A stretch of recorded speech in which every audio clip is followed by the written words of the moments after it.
in London. She's also the founding member of Kashmiri Solidarity Movement in Source. So we will happy to have you here, and we will most welcome to you. After that, yes, jag blandar på lite svenska. Efter det att hon har pratat så går det bra att ta lite kaffe. Och så kanske vi ska få ett litet tag, men det är inte säkert, av en liten person. Vi får se om det tar ett tag sen. Och efter det så ska vi få en 30 minuter konsert av MC Cash. Nordiska Kashmir Organisation har ju funnits ett par, 3 år nu. Och vi har arbetat med informationsprojekt. Vi har varit i Genève och pratat i FN. Vi försöker göra vårt bästa för att sprida kunskap och information om situationen i Kashmir. Och idag så ska vi få höra Mehroosh Tak. Most welcome.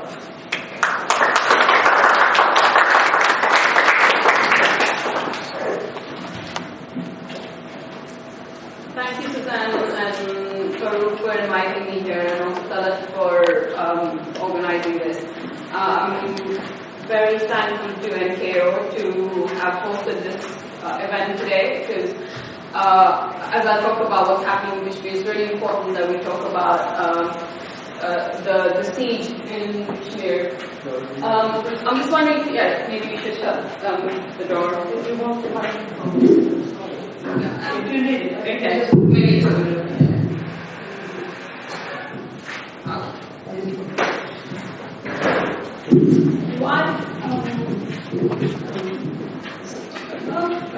Can everyone in London? She's also the founding member of Kashmiri Solidarity Movement in Source. So we will happy to have you here, and we will most welcome to you. After that, yes, jag blandar på lite svenska. Efter det att hon har pratat så går det bra att ta lite kaffe. Och så kanske vi ska få ett litet tag, men det är inte säkert, av en liten person. Vi får se om det tar ett tag sen. Och efter det så ska vi få en 30 minuter konsert av MC Cash. Nordiska Kashmir Organisation har ju funnits ett par, 3 år nu. Och vi har arbetat med informationsprojekt. Vi har varit i Genève och pratat i FN. Vi försöker göra vårt bästa för att sprida kunskap och information om situationen i Kashmir. Och idag så ska vi få höra Mehroosh Tak. Most welcome.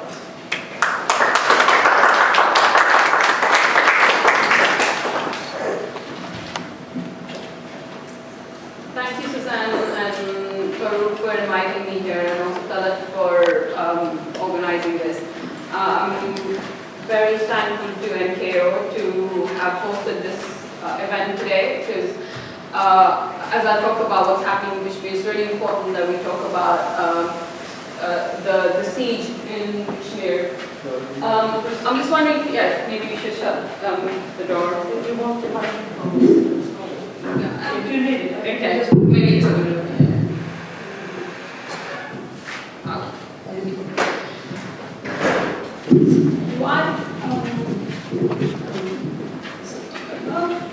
Can everyone hear me in the back?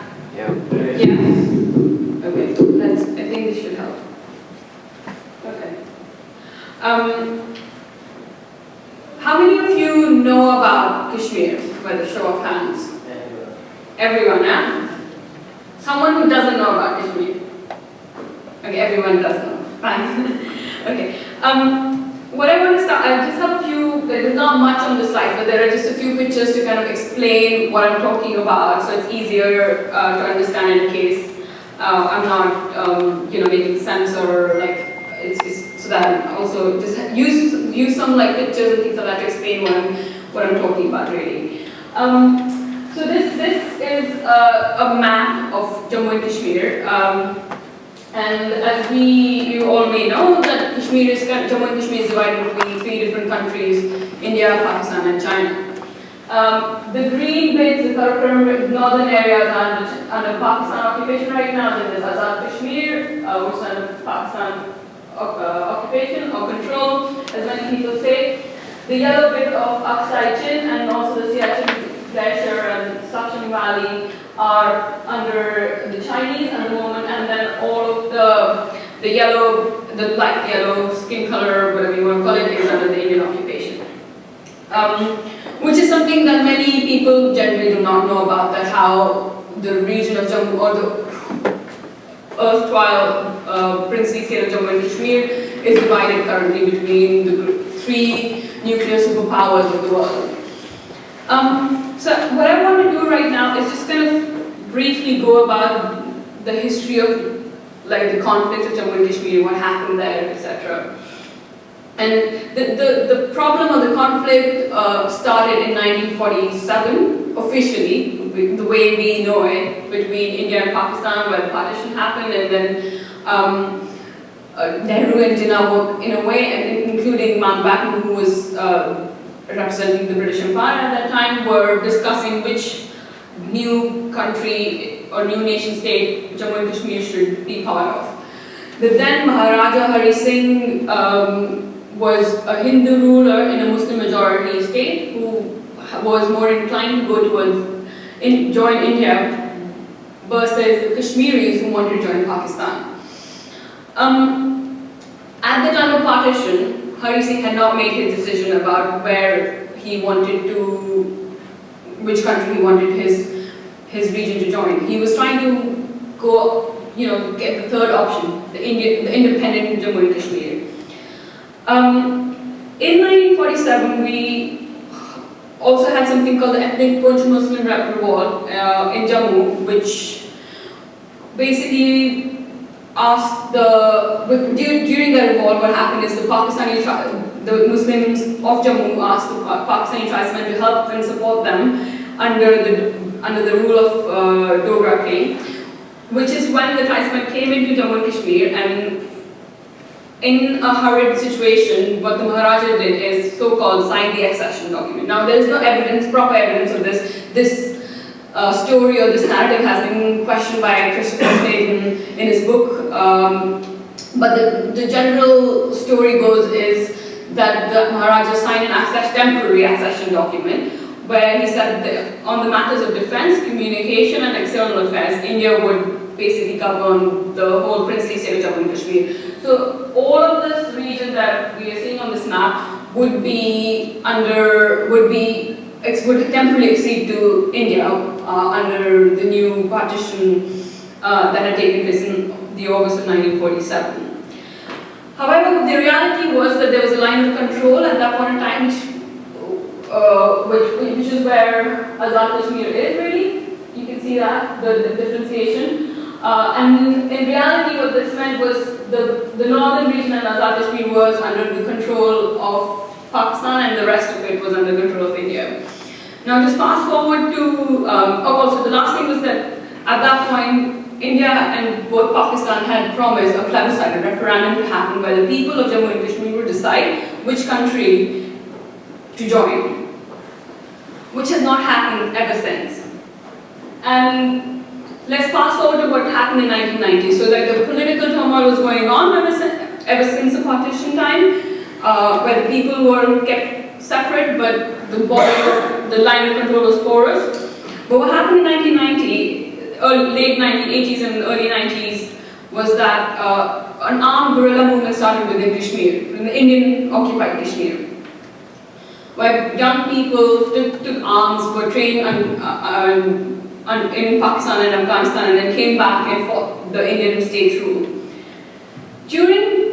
When that happened, the Indian armed forces came in. They put something called the Armed Forces Special Powers Act, which gives impunity to the Indian armed forces, that they can come, because they're under war or in situations of war, they can do anything, they can take any action and against people who are protesting or fighting the Indian state. What this Armed Forces Special Powers Act and Public Security Act does is that it criminalizes every Kashmiri who is, standing up again for their own civil liberties, for their self-determination, and this has led to many human rights violations by the Indian state towards the Kashmiri people. Now this is the 90s and the early 2000s period, and then in 2000 things got so-called normalcy returned to the state of Jammu and Kashmir. Normalcy means basically the armed forces is still there. Over 700,000 armed force personnel exist in Jammu and Kashmir right now. So according to some numbers, there's one armed personnel for every 7 civilians in Jammu and Kashmir in the Indian occupied side.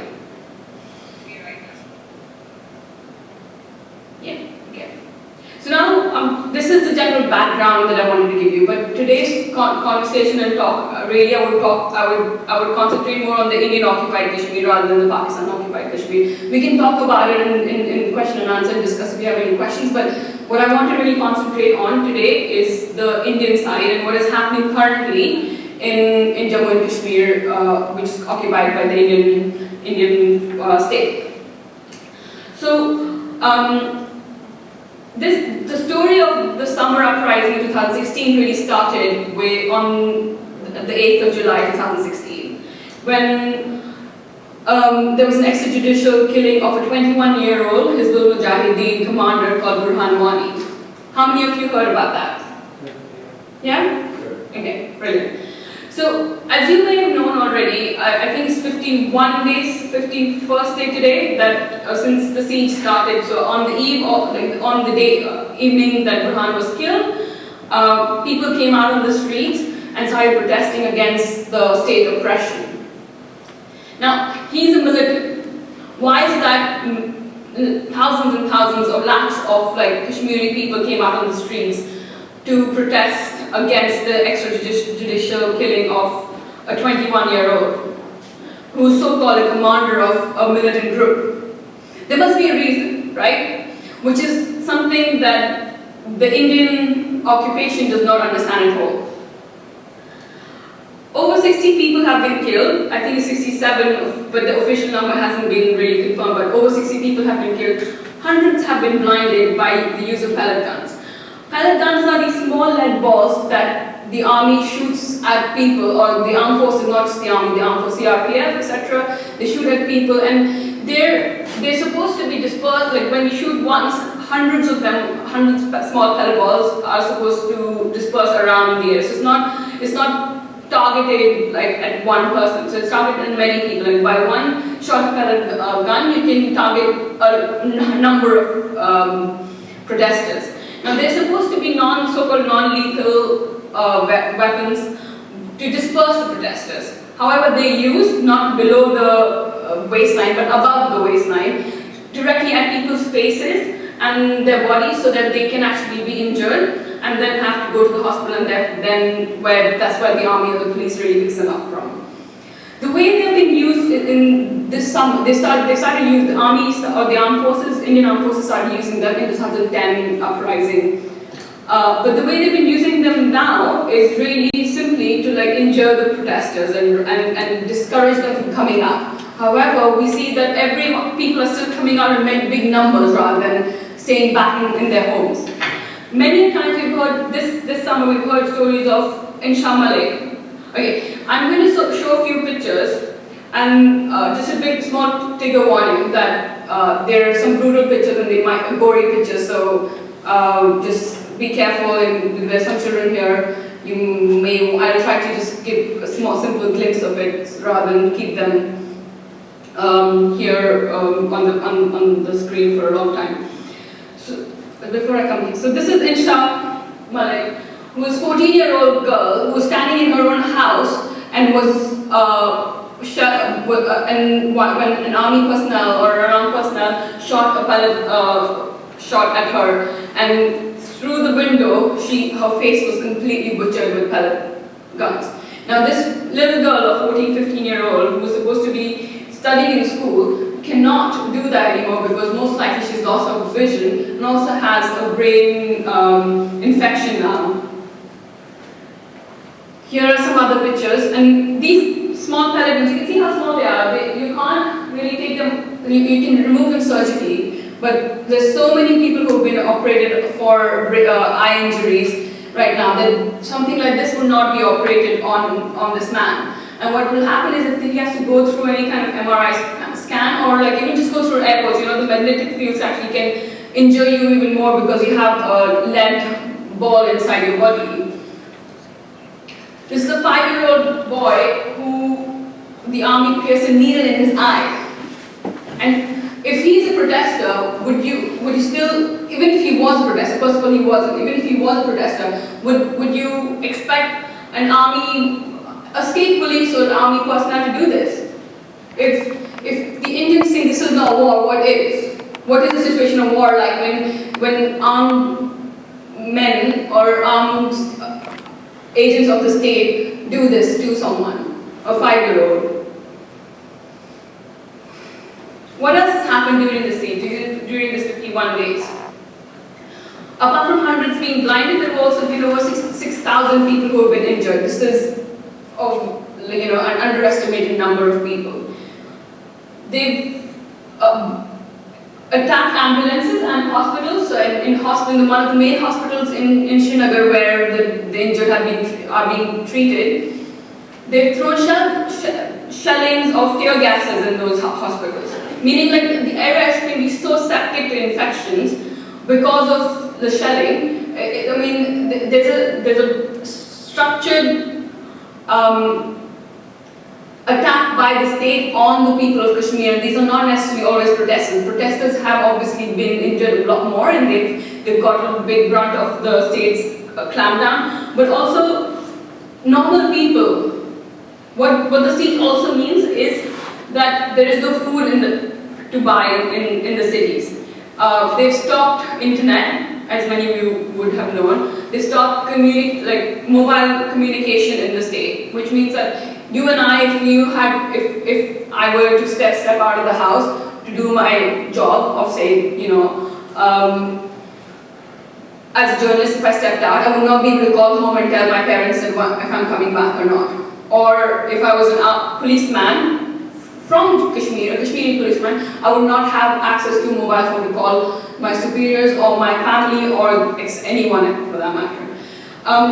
So one is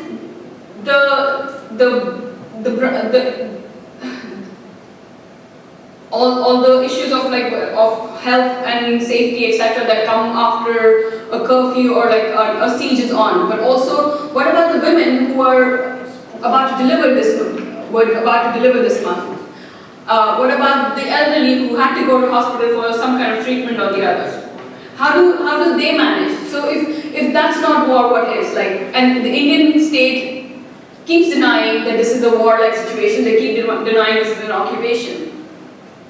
And this is one of the main points I want to make today, is that it is an occupation, apart from other things that I'll talk about in a bit. Newspapers have been banned. Now, in which democracy in this world right now, if you were to ban newspapers, you would call that country a democracy? India still calls itself a big democracy. Journalists have been beaten. I know journalists who have been beaten by the armed forces. What I'm basically trying to give you is simple facts that the international media or even the national media in India does not cover. So international media will not cover, for example, all these atrocities of the Indian state against the people of Kashmir. That's very good. But now I can see who was sleeping and who was not. Yeah. In other news, India sent an eye specialist from one of his best hospitals in Delhi, and they call that this is how generous they are being to the Kashmiris, and Kashmiris are being ungrateful instead. Yeah. So I would actually is Wi-Fi connected on this one, on this laptop? Okay. I want to actually see if I can manage to get this video somehow on.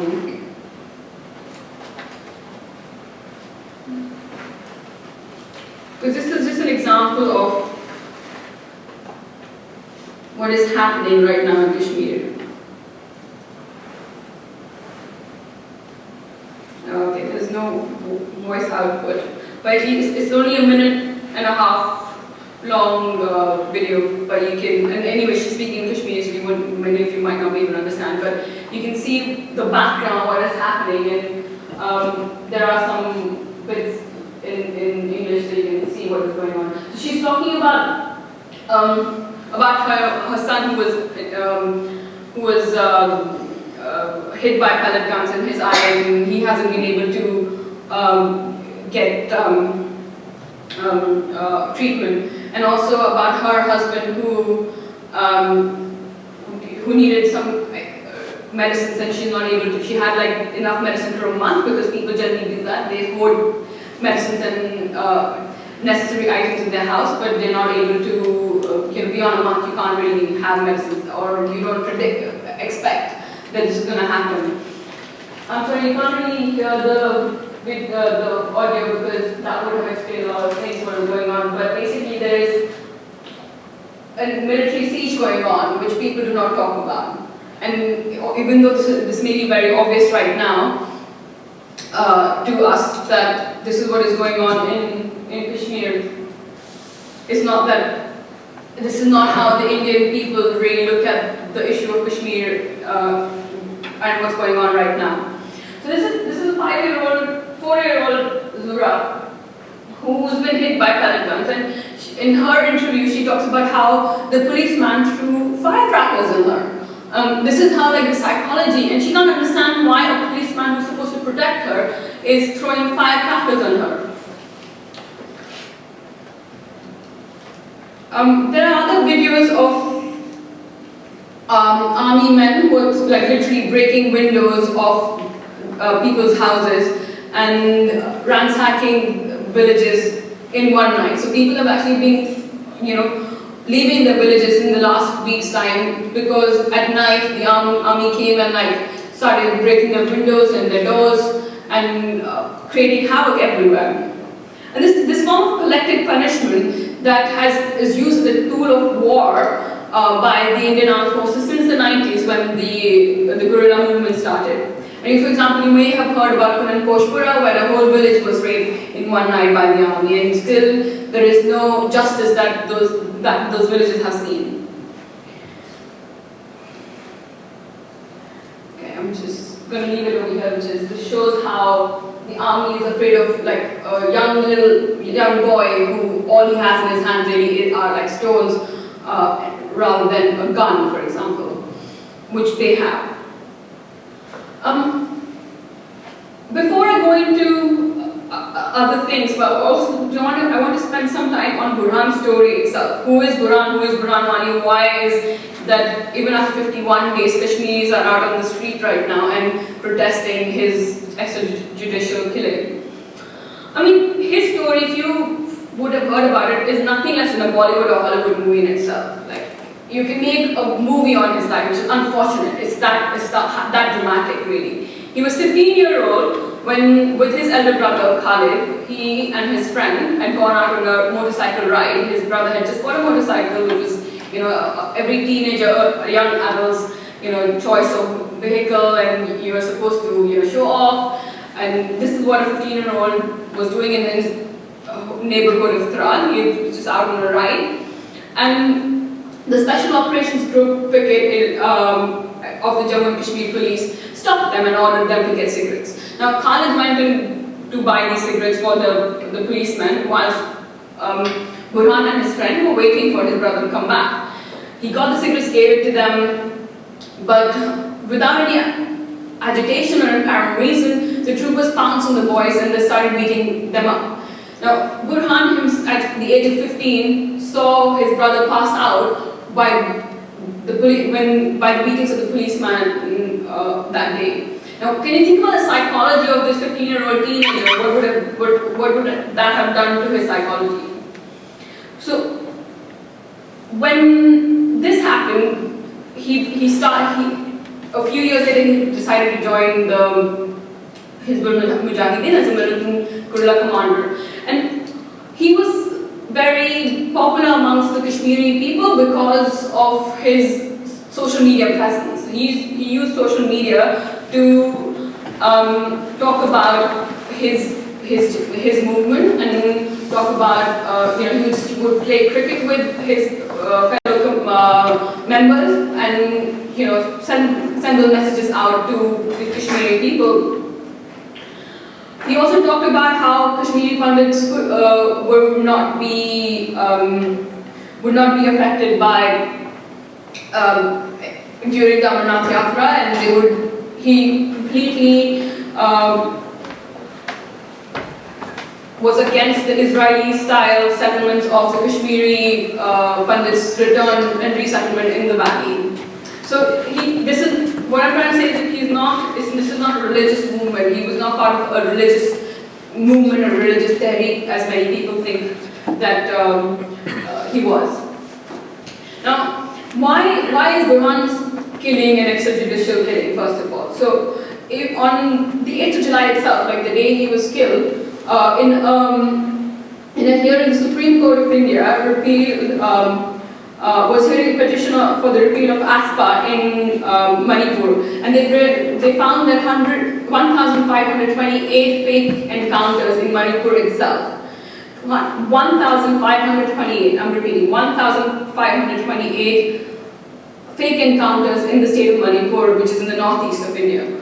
So, if there's so many, this is a massive number of fake encounters that the state or the armed forces of the state, defense forces of the state, Indian state are conducting. So it's not a one-off or something that happens just by mistake. This is a state policy and which has the blessings of not just the political parties but also the defense forces of Indian state. So it's not just one killing, it's not something that just happens. This is something, it's a state policy to do these kind of things. And Burhan's killing was not a part of that. Obviously it's not a fake encounter, but it's basically something that the state does not have the right to kill someone, even if they are militant terrorists without a proper hearing, or civilians. And these policies that are affected are used on civilians also in Kashmir. So when he was killed on the evening of 8th of July, what happened? People came out in the streets in thousands, in lakhs. And from the area where my parents are from, and we live in something called Islamabad, or as the Indians now call it, where at midnight also there were protesters on the streets in the countryside. Now in Kashmir, I don't know if you knew a little bit or knew about it or been to Kashmir, you would know that people generally do not step out of the house after the daylight is gone. So after it's dark, people then they stay inside, and it's only lately people start coming out and driving. But usually it's something that people do not do in Kashmir. At midnight also, people were out in the streets protesting the killing of Burhan Wani. Many of Kashmiri people and Kashmiri may not have even heard of him until his killing, but still look at him as a symbol of resistance, a symbol of self-determination in Kashmir. I mean, in which country or which region in the world does one need 700,000 armed personnel to squash 100 to 160 militants in the region? So according to Indian government numbers, about 100 to 160 militants exist in Jammu and Kashmir, the Indian occupied Jammu and Kashmir right now. Why do we need 700,000 or 7 lakh armed personnel to find these 100 to 200 people? If this is not an occupation, what is? We can call it the integral part of India, we can call it the crown of India, but it doesn't negate the fact that this is a military occupation of the north of Jammu and Kashmir, but not just of its land, but also of its people. So when the video that I showed you in that, she says that we're in an open cage. They live in an open cage where there's a curfew, there's a siege by the army, and they're not able to step out of the house. And even in their own houses, they're disturbed by the forces, and the forces come and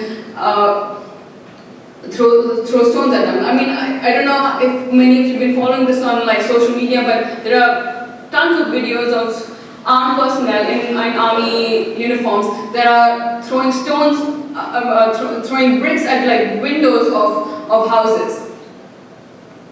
These are not protests. I mean, even if they are protesters in terms of they don't want the Indian occupation to be there, but they're not protesters on the streets. But even if the lethal forces that you want to use against the people of Kashmir is to disperse protesters from the streets, why is the army going to villages and like throwing stones at their houses? And none of the Indians ask this question.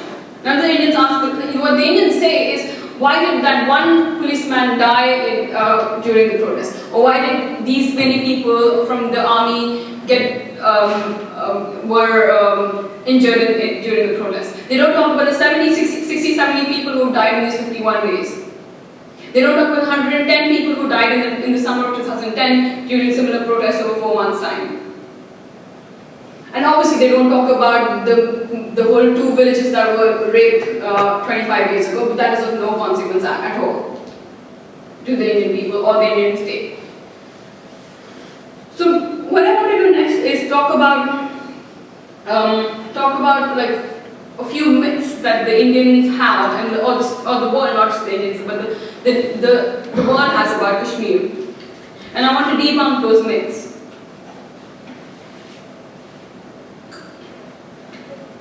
The first is that Kashmir is an integral part of India, it's the crown of India. It's this romanticization of Kashmir in the world's largest democracy. The Indian people, so if you go back to the history of partition, Jammu and Kashmir, or the princely state of Jammu and Kashmir, was never part of the British Empire, first of all. I mean, it was in the very pseudo sense of like, because the British sold Jammu and Kashmir for 72 lakh rupees. 72 lakh rupees का सौदा हुआ था जब कश्मीर को अब land के साथ उनके लोगों के साथ में ब्रिटिश एम्पायर ने डोगर रूलर्स को बेचा था. खाली लैंड को नहीं, पूरी पॉपुलेशन को बेचा था, like इंसानों को बेचा था. So, in that sense, yes, it's part of the part and parcel of the British Empire, but not the freedom movement that was happening in Pakistan, the present-day Pakistan or present-day India, was not happening in Kashmir. What was happening was a known peasant movement which started like way back in 1930s and or before that. But what kind of an occupation is this right now? It's not just a military occupation, that's I've mentioned today, but it's also an ecological occupation. So you may have heard of something called the Amarnath Yatra, where the Hindu pilgrimage comes in every year during summer. It was supposed to be a 1-month-long pilgrimage that Hindus from across the country used to come and go to the glaciers in Amarnath. But now it's become a year-long thing, just so that the Indian side is able to showcase their power over our land, our ecology. And the kind of ecological damage that this yatra has done to the area and the environment around it is horrible. The glaciers don't exist anymore because of a number of people that go in. So you don't give it time to like recuperate and then form the glacier again. So there's literally no shivling left to see over there anymore. And journalists are not allowed to go to see what is or report on this pilgrimage. Similarly, they're opening other yatras across the state, across the region, to kind of fund this like Hinduization of Jammu and Kashmir, which exists in their mentality. And there's also land grab, not just by the army, but like by other institutions also. So right now, what the Indian state is proposing is Israel-style settlements in Kashmir to resettle the Kashmiri Pandits. Now, of course, the Kashmiri Pandits should be coming back home to where they belong, but why should they be in ghettoized? Why should there be different colonies for them? Which is something that Kashmiri people do not understand. There's also something called the Scenic colony that they are proposing, which is where if an armed personnel has served in Kashmir for a certain period of time, I think it's about 3 years or something like that. It's not like a long period of time that you should have served in Kashmir, and then you can have access to a house in Kashmir. Currently, because of the so-called autonomous, which doesn't really exist, but the autonomous nature of Jammu and Kashmir, Indians cannot buy land in Kashmir. So unless and until you're a state subject, you cannot buy land in Kashmir right now. But by institutional ways of like forming these colonies, now you can, if you're an armed person, you can actually not just occupy the Kashmiri people and their psychology, but also their land officially.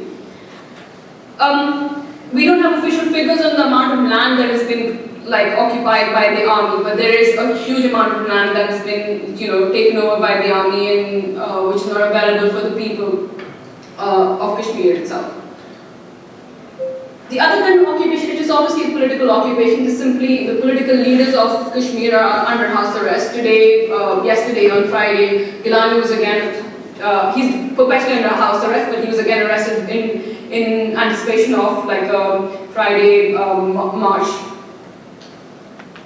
So that's the first myth, that this idea that Kashmir is an integral part of India and you cannot do it without it. So it's a do or die situation for Indians where they cannot live without Kashmir. I don't understand why. They can live without the Kashmiris, they want the Kashmiris to go away or kill them, but they can't live without the land called Kashmir. It's so ingrained in their head. Even though we were not part of the whole colonial struggle or the freedom movement struggle that was happening in India and in Pakistan, present-day India and Pakistan. The second myth you would have heard about is this unemployed Kashmiri youth that is fueled by Pakistan that's waging this war against India by pelting stones against the armed forces. And this gives enough, sufficient reason to the Indian forces to shoot at them, at the protesters, and to kill them. And because it's the national security that is at stake over here. First of all, the summer risings of 2008, 2010, this year, are not fueled by Pakistan. The Tehreek right now is not religious in any nature. And it's a people's movement. It's not a few people who are coming out on the streets. It's everyone who wants to be free of the occupation of India or Pakistan. I mean, there are definitely pro-Pakistani factions and feelings in Kashmir amongst Kashmiri people, but majority of them just simply want independence from both the states. So this idea that it's only a few people. Apparently, the Chief Minister of Jammu and Kashmir, Mehroosh Tak, a day or two ago said 5% of the people are protesting on the streets, and rest want to have dialogue with the Indian state. What kind of dialogue is she talking about when she left the press conference herself? She tried to engage with the journalists, but which was also more of like a tennis match where they kept it was her and Rajnath Singh, who was the Home Minister of India, just like negating everything the Kashmiri journalists had to ask them. And then she said, "All right, this is it. I'm leaving now."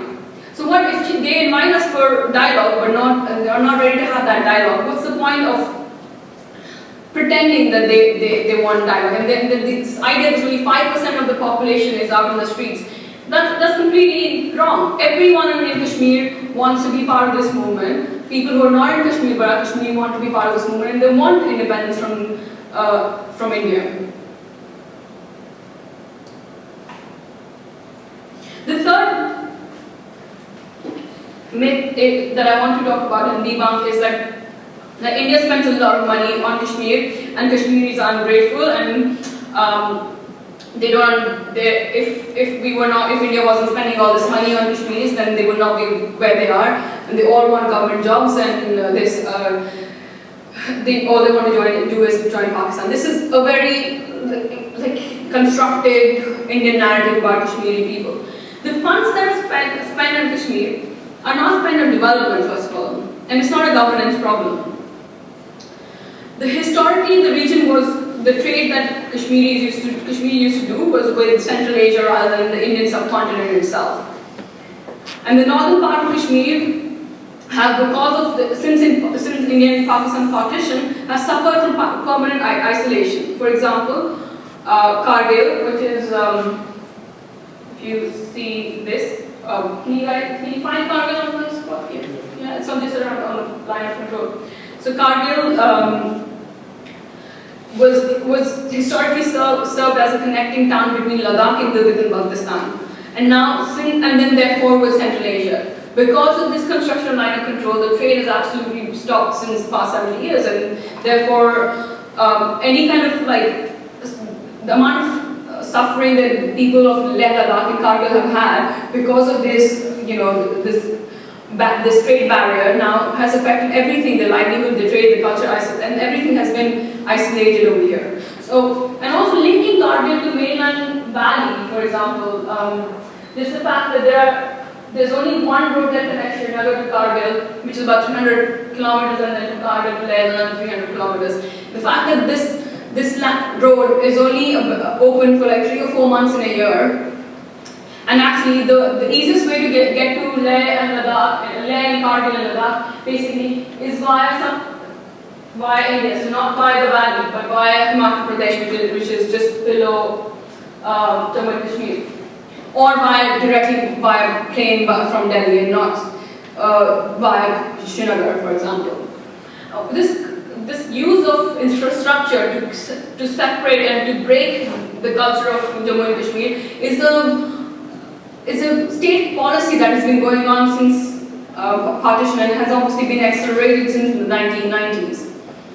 Recently, what they're trying to do is make Leh Ladakh a union territory in India, and which the people of Leh have actually rejected. So they don't want to be union territory, they want to be part of Jammu and Kashmir, and they don't want to break up these struggles into bits and pieces and make sure that what the Indian state really wants is that the resistance is situated and concentrated only in the valley, so that it's easier to just use state pressure and armed forces pressure in the valley, which we do not want.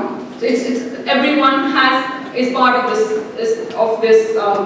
this movement, and they want to break this movement into small bits and pieces to be able to deal with them separately, which is not something that should happen. The other thing is infrastructure and how it is. I've already talked about infrastructure, about like isolation of the regions of Jammu and Kashmir in India, but also how railway and development in the 21st century right now, and the past 3-4 decades have been used to use in Kashmir, and then used as an Indian alibi to say, oh, there's so much development happening in Kashmir. So we just got a railway in Kashmir about a few years, 4 or 5 years ago. There's one railway line that runs from south of Kashmir, from Kazigund where the tunnel is, to all the way to the north where Baramulla. Then 3 or 4 times a day the train goes from south to north and back, and there's only one railway track. So 2 trains can't run at the same time. It's this old school, old style railway that they've constructed now in the 21st century, where they say this is development. Like the number of people who are ferried across the state from 200 kilometers from South Kashmir to North Kashmir every day there's no space to stand in those railway duties. How can you say this is development when really the railway tracks that were developed were actually developed to ferry arms across the state?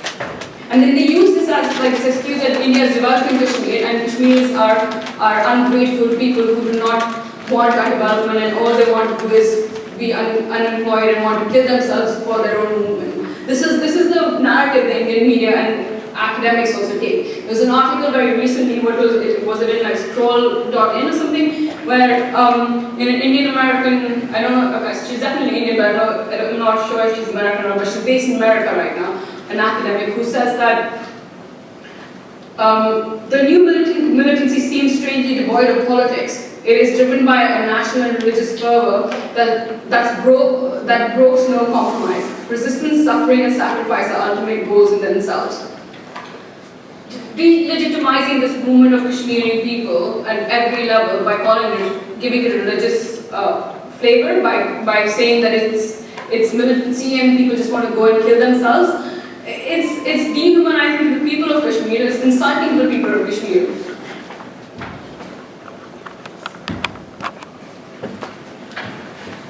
So talk about 3, and then the 4th myth that I want to debunk is the fact that independent Kashmir is not possible. An independent country by itself is not possible.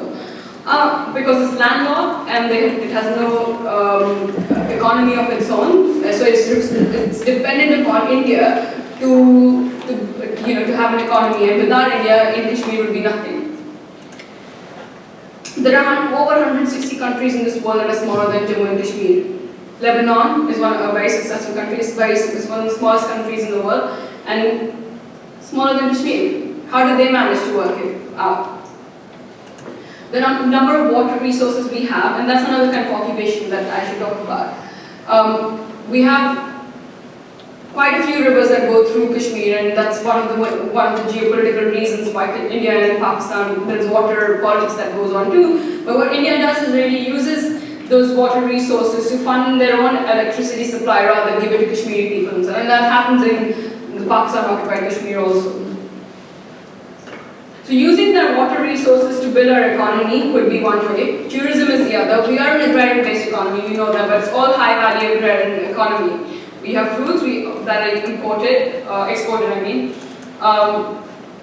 You have a lot of other agrarian products that are exported from, even now, and the historical trade links were to Central Asia, really. So, okay, so these are, and also, like, lastly, the literacy rates are quite high in Jammu and Kashmir. There's very little poverty in Jammu and Kashmir compared to the rest of India. So these are like the 4 myths that I want to debunk. But now, what I want to also do is talk about the psychological impact of the war in Kashmir.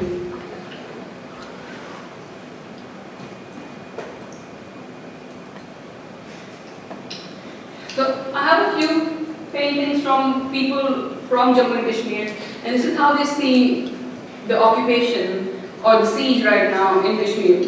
So this one says that, and all I've got is a stone in my hand. How can you compare a stone in a young child's hand versus guns and ammunition in the other person's hand? Are these equal forces that you're having a battle with?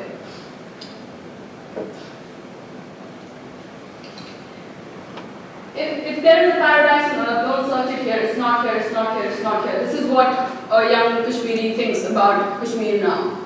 There's a whole generation of Kashmiris who have not seen anything that's called normalcy. They've grown up under guns and barricades, under barbed wires, and they do not know what normalcy means. The psychological impact of this war on the Kashmiri people is something that we never talk about. No one's concerned about it. No one's concerned about this little girl who thinks a policeman threw firecrackers on him. No one's concerned about this little child who is ready to, the day he is born, he knows he has to fight the occupation. The day he is born. Can you imagine the number of people children who've been born in the last 51 days, they may not have even had normal deliveries.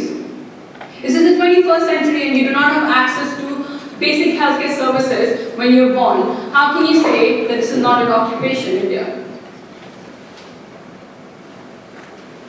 This is how we Kashmiris see that they are entangled in barbed wires on a daily basis.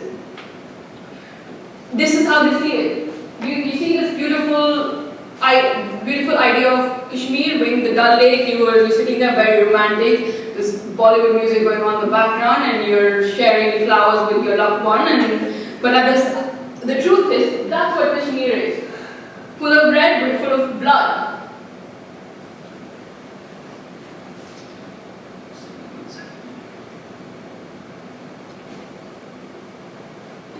This is what Kashmir is. This is what Kashmir does. The occupation has done to the children of Kashmir. This is them playing in the playground where they pretend to be the army and themselves where they're being searched on a daily basis. A whole generation has not seen nothing but this.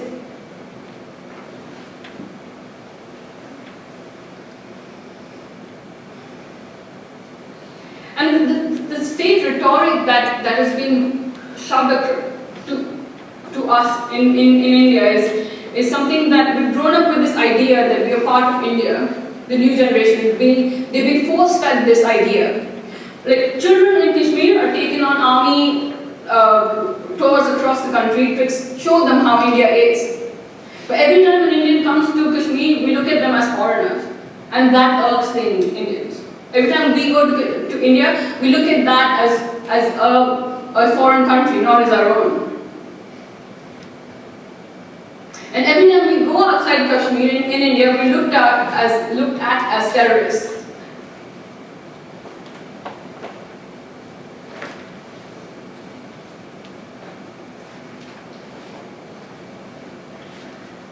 Okay,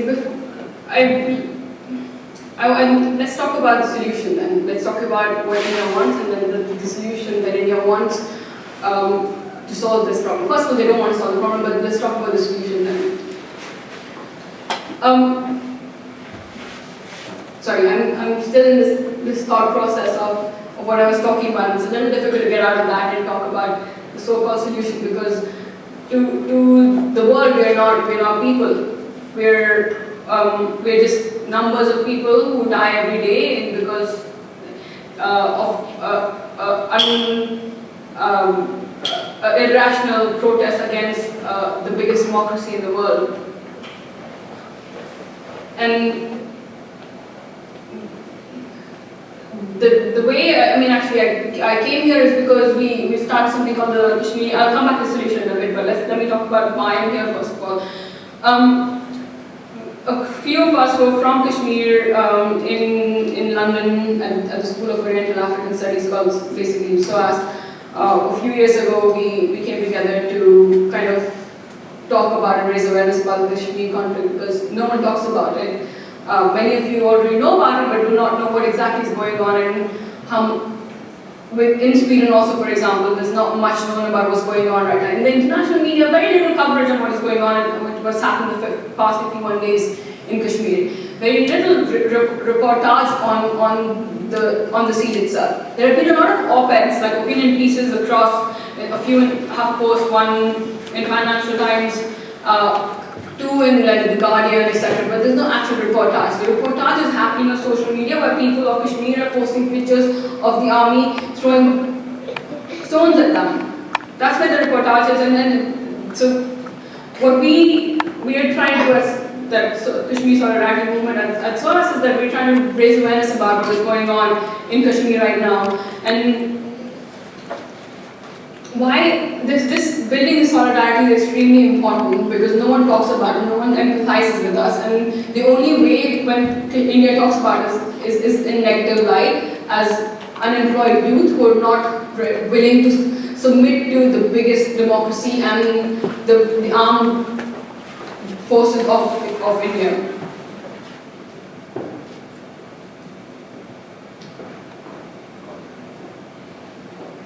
So how to build solidarity and do what is that? A few days ago, someone from the Swedish party, and someone was interviewing me, and they asked me how can Sweden kind of help in this situation. And to that I would say basically just talk about it, empathize with the people, talk about these stories of like, hear them out, hear the stories from Kashmir, and talk about them and tell other people around you that what is going on in Kashmir right now, because no one knows about it. The idea of Kashmiri movement in the Kashmiri Tehreek is that it's religious in nature, but it's not religious in nature, and it's not just a small fraction of Kashmiri people who want to be doing this. Everyone in Kashmir wants to be independent. They're fighting for the right for self-determination. And when this siege gets over, nothing is going to go back to normalcy. The normalcy in Kashmir is looking at the army man in the face every day. Can you imagine living in that kind of open cage on a daily basis? So tell our stories to people, hear us out, and if you are part of a trade union or a political party or a group, show support and of solidarity and messages to the Kashmiri people, because the world needs to know what is going on there. And if you show solidarity, a simple act of solidarity in a letter tells the world that there's something going on and other people are bothered about it, because right now we feel that we're fighting this enemy by ourselves. So mainstreaming this idea that India occupies Kashmir, and rather than looking at this with the lens of global war and terror and like an Islamist uprising against the fastest growing economy in the world, or economy, secular democracy in the world, needs to be challenged. This idea, this narrative of India needs to be challenged, and the narrative of the Kashmiri movement also needs to be challenged. And that the people of Kashmir are doing this because there's no other solution to this. There's no other way to register a protest. That's why people come out on the streets and talk about it. That's why people from Kashmir start this conversation and these Facebook fights and these conversations with other people from the neighboring countries. So I'll talk about a solution in the question and answer. I just want to leave it over here right now and open the floor for question and answers. But yeah, thank you for coming and hearing me out. I know it's been over 30 minutes that I've spoken now.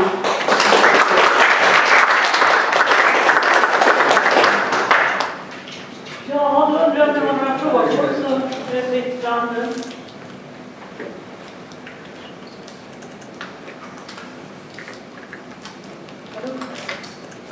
Mehroosh, thanks a lot for the wonderful report. My question is about women's situation, how this particular siege, which is not unique, I mean, it comes back every 2 years. This is an extended conflict, taking many forms, but they remain violent. And you know, this is a very violent area we don't know about in the rest of the world. How does it impact women's lives on daily basis? And where do they stand in this resistance? Women are a big part of the resistance, as equal to the men who've been fighting on the streets as either as guerrillas or as stone pelters. But yeah, I agree with you. They don't get enough credit to their part and the role they have played in the movement since the beginning. A few simple examples, and I've talked about the Kulturskolan rape case that happened 25 years ago, which has not gone to trial up to now. But other ways also women have been part of the movement in many ways. So the first one would be, if you've heard about the Iron Lady of Jammu and Kashmir, her name is Parveena Hagar.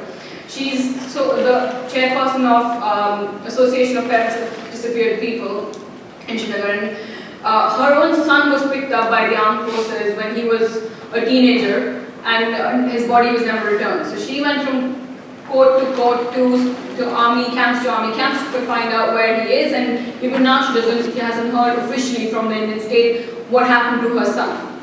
So there are these cases of enforced disappearances which create something called the half widows. So women who their husbands have been picked up by the state and not returned, and so they do not know if they are dead or alive. So called half widows, and then half mothers, who the same goes happens to their rich sons. And then her struggle, Parveena's struggle, and other women in part of APDP, their struggle is something that has created a lot of uproar in the Indian state, and because they've been fighting with the Indian state and trying to get the court to take an action against perpetrators, which are obviously the defense forces, or the JT police in many cases. But the problem over there is that the Armed Forces Special Powers Act, ASPA, allows impunity to these perpetrators. So they're not tried in any civilian court, or even if for that matter, there are a few times they've been tried in the armed forces courts. They've been given very lenient punishments, and then they've walked back to service within a year or two or something like that. So that's one part of the struggle where they have been standing up against the state to question this impunity of the armed forces.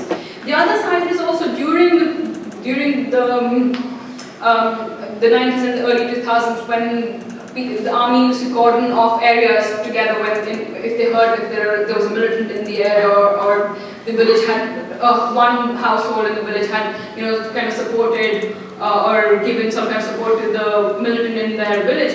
What the army would do is cordon off the whole village and get the men to come out on the street, and so that they could search the houses, and the women would stay back at home. When they would stay back at home, they would be assaulted, like psychologically and also many times physically. Also, they've been assaulted by these army men. So obviously, like, rape has been used as a weapon of war in Kashmir for decades now.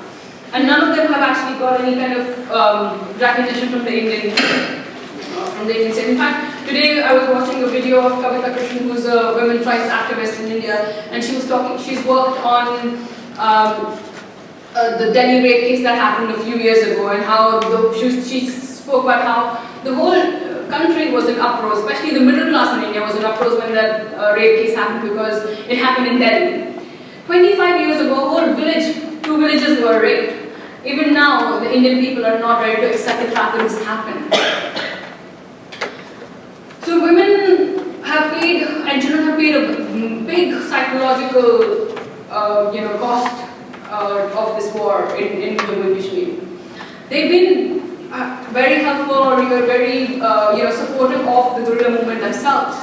You hear videos of women right now in rural Kashmir where they are 100% with the movement. They do not want, you can see how politically engaged they are with this question of self-determination, that they know that we don't want anything from the Indian state anymore. All we want is them to decide for once and for all, is it independence or is it not? They ask for the Indian state to be very clear and it's very simple, that either call it a war or give us independence and let us have our referendum. And so it's not like, oh, let's have independence. It's always about the question is of let's have a referendum, let's have a plebiscite that you promised us. So women are as equal part of this movement as men, and the equal parts, and they're paying the price in a different way, much more psychologically than, of course, men are also doing that, but women don't get enough focus in this conflict. And now slowly we've started talking about these issues and the so-called the softer aspects, if you would may call, of a war. Yeah, Robert? Yeah, I mean, talking about the myths, I think it was the third one, about the resources of the country. And you just briefly mentioned some figures. That might be off topic, but actually it's in as well. It's maybe a future question, but I would like to know how much of a debate or how much of a discussion has been done, based on the what next step. Getting a freedom or getting a discussion to start about a referendum, then you have to know where can we stand in order to avoid future dictatorship of, some small ruler. And mentioning some countries, you mentioned Lebanon, for example, which right now is not performing that good, and also it's in the heart of the Mediterranean Sea. And most of those small countries, if you check Africa or Latin America, they're actually starving. So, it's not much of a success out there for small countries. So what kind of extent has this discussion taken for Kashmir? So you asked two questions. To what extent has the discussion on how to have an independent state, and second of how would you sustain the state in itself? No, actually, it's only one question about, I'm actually curious to see what extent the discussion has happened. Yeah, before I answer that question, I want to say even big countries like Congo and Sudan are starving. So it's not really about big or small, really. It's about the political environment and what your neighbors are like, what kind of political stability is within the region. So if you say some countries like, what's the African country where so basically, let me remember the country that we're talking about, but basically it's about when there is a peace treaty that is signed, both the stakeholders, not just both, but whoever are the stakeholders, they need to politically decide that they're going to leave the region alone and what the agenda is from there on.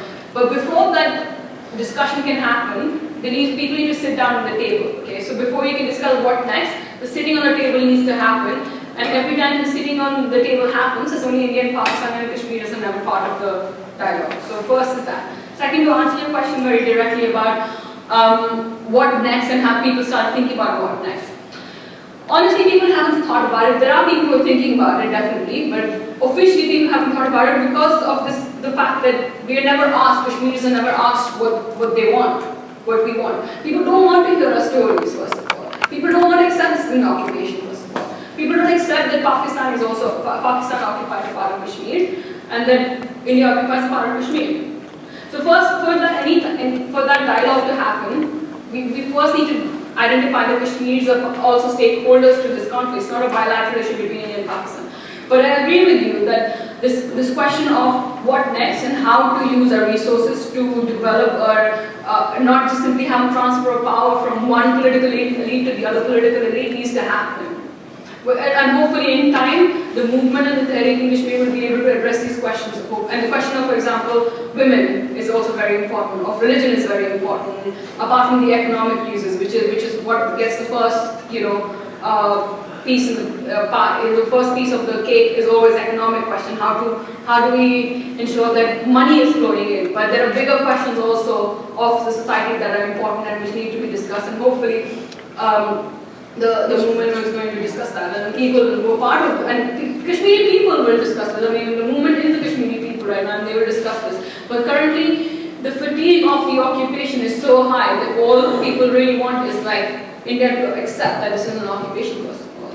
The dialogue where both Kashmiris are able to sit on the same table with India and Pakistan to discuss this is the immediate need, and the demilitarization, for example, of the region is the first immediate need, really, because it's so stifling right now to be in Kashmir that you don't think about what next, really. I mean, people are thinking about it, but you don't. The first immediate thing is just leave us alone and leave. Take your guns away from here. I hope that answers your question. Yeah, may I address one more, actually? Yeah. What kind of dangers do you think people should avoid when it comes for some external leader coming to take advantage of the situation? Like, it might be Pakistan, or it might be someone inside the movement. Because right now I see no orientation of this movement. It's really healthy by itself, but at some point it's going to be, there's going to be a need for a specific orientation. And then you have like, hundreds of volunteers to take advantage of that. And, in your opinion, and I don't know about the other people, what kind of dangers should be aware of? We definitely need to be aware of the other side of the border, which is Pakistan. I mean, it's not simply asking for their help, it's just not. And because what happens right now, there is definitely a pro-Pakistan sentiment, and you cannot deny that, and you cannot negate that. And rightly so, because when there is an occupation from the Indian side and your neighbor goes like, okay, we'll help you, we're with you, we support you, you're bound to be more, you're sympathetic to that moral support. But people do recognize that we don't want to go from one occupation to the other occupation, even though that might be less barbaric occupation. It is still an occupation. About the many volunteers that might come up and hijack the movement. I mean, these are the people of Kashmir, and it's important. These questions are important and how they are taking place. But I think it's too early to ask that question in some respect. It's important to have that in the back of the head, but it's too early to ask this question because, as I said, the first bit of like just identifying that this is the situation and what is exactly happening on the ground needs to happen before people start going like, okay, fine. Because right now, as I said, the immediate need of the people is just to kind of breathe. And then they will think about, I mean, people need to think about these things. And there are many people who question this behind closed doors when they talk about these things. But at the same time, people I think do recognize it might be a little bit too early to discuss these things. It is a very important question, and I can't deny that fact, but I just think it might be too early to discuss that now in the open, because that might derail the discussion about the first step in itself. Thank you so much. Is there one more, the last question? Yeah. I would first of all like to thank Mehroosh. It was really, I can say, interesting, but more than that, very informative. Coming from Afghanistan, I really relate to what you said, and it's very disturbing looking at this picture and many others that you showed. I also would like to say that it's very important that the world should know what's happening. Unfortunately, there is there is only interest when the world needs it. And this is our experience in Afghanistan, if it is women or the people or what is happening. But my question is more about the reaction from the Indian people. Why is so much silent on what is happening in Kashmir? And I think it's very important to how the people of India react to what is their government doing in Kashmir. No, yeah, exactly. I completely agree with you. I mean, it's the most frustrating bit of the struggle and of the discussion on Kashmir really has been the Indian reaction to this. I grew up in India actually, and because of the conflict, and there is very little empathy or sympathy from my Indian friends, and these are so-called creme de la creme of the country, the top 0.1% of the country who've grown up in, have had access to really good schools, good education, etc. Even then, any question about Kashmir, or even the left of Kashmir, any question on the question of Kashmir is derails the conversation. The first, and they just put their hands up, they're like, Kashmir is a part of India, you just don't have this conversation because it's going to go south. But the good thing about this stage, or this summer uprising really has been that the left is now becoming a little bit conscious. Not the whole, you can't say that the university is the Indian left, but there are some people who are now talking about this, and some people who are like, okay, maybe we should just like read a little bit and more about the Kashmir issue and educate ourselves. And why is it there's so many people on the streets this time in Kashmir, and why? And they are slightly now recognizing that it might not be Pakistan fueled or fueled movement.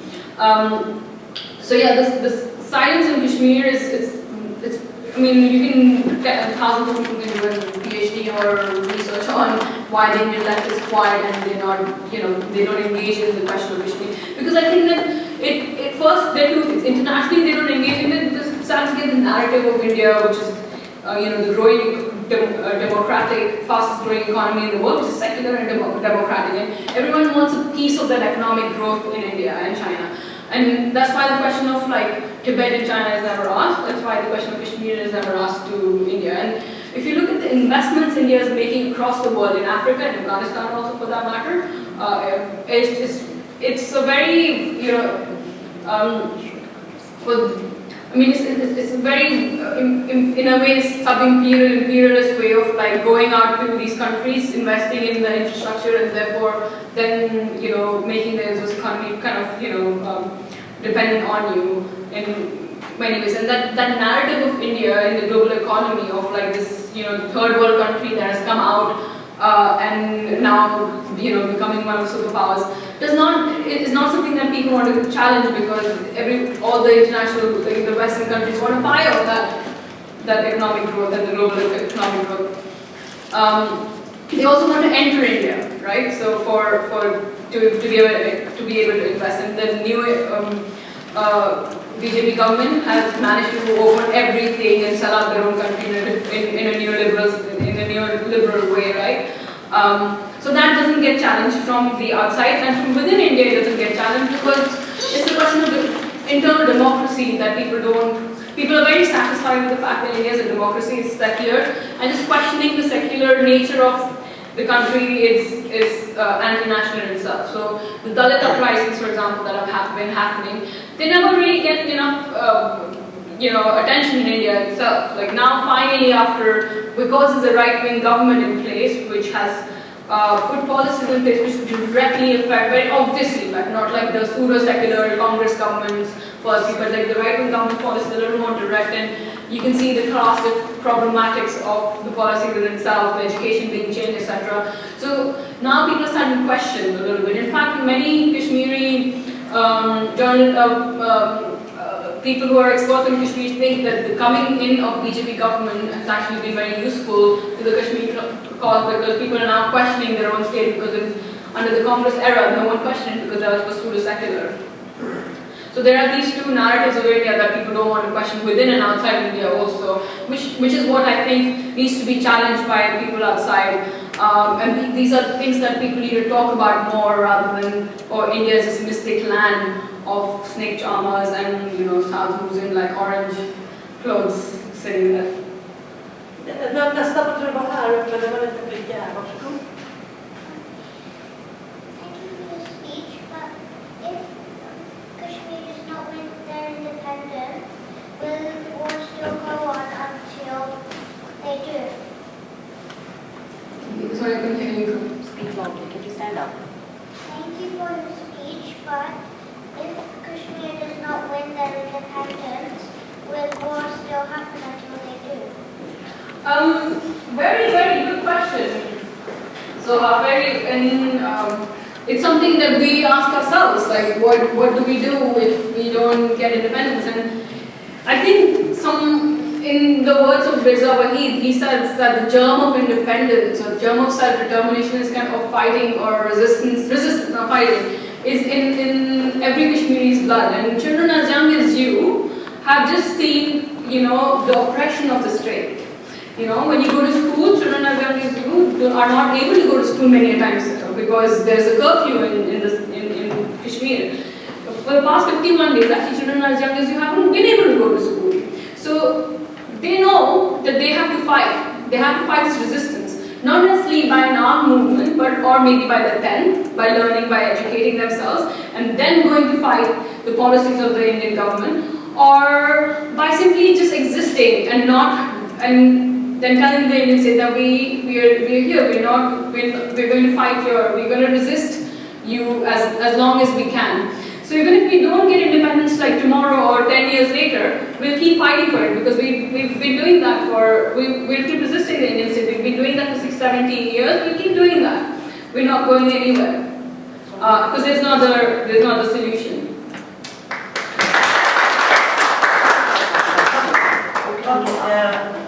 She wants to ask something, so. Okej, det finns en fråga kvar. Vi tar en sista fråga. Han har räckt upp handen. As you said before, that we are not getting the information school. So as I see in the social media, the people of occupied India come out with the flag of Pakistan. So international community think that this is the flag of Pakistan. So what do you think about that people which are coming out for the protest with the flag of Pakistan? As I said, there is a pro-Pakistani sentiment in Kashmir for sure, because the ties that have been there previously during the 90s and the 2000s, so that does exist. You cannot deny that, and I cannot deny the fact that even though I may not be pro-Pakistan myself, there is a portion of my people who want to be, who are supportive of the Pakistani support. Or accept Pakistani support. So the fact that people come out with Pakistani flags is also to an extent to irk the Indian state in itself. Part of it is that game, and then the other part is that they are supportive of it. But overall, I mean, of course you cannot go by these numbers exactly, but there was a Chatham House survey that was done in Kashmir a few years ago.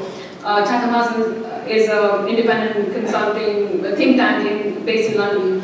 And that report kind of actually shows how by a survey that conducted in Kashmir, the majority of the people want independence from India and Pakistan both, and they want to be free by themselves. So the third option that we talked about, that neither Pakistan nor India is it. I mean, before even that question comes, either Pakistan, India, or third option, the point is that dialogue needs to happen, and that the platform for that dialogue hasn't been given to the Kashmiri people. We haven't been able to speak to people from so-called Azadi Kashmir or Pakistan occupied Kashmir, Kulturskolan, Ladakh. I mean, within Indian occupied Kashmir, there are three regions. Ladakh is one, Kashmir Valley, and then there is Jammu.